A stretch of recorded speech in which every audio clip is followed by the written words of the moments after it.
I thought the pork and desserts very interesting, you know. Did you have any pork in your dessert? Yes, I did have plenty of pork on my dessert. Please tell me about the dish. So the whole idea was of the classical combination of the idea of the pork and apple combination, which is very classical, but how can you turn that into a dessert? And we've done a apple crumble, which we did a miso and bacon caramel that coat the apples, and then we put it into a tart shell case made from pork fat, and then on top of that we did a crackle and macadamia nut praline, so it was a crumble on top, and on top of that was a bacon praline ice cream that was inside a apple.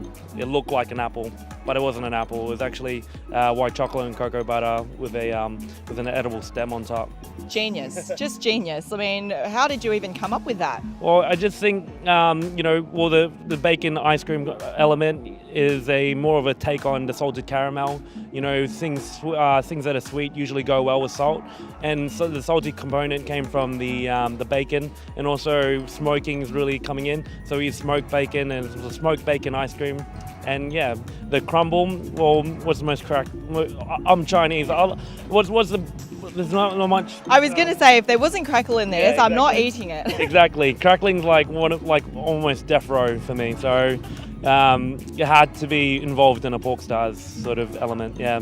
This video is thanks to Schweigen, one of Australia's leading kitchen appliance manufacturers, famous for their silent range hoods.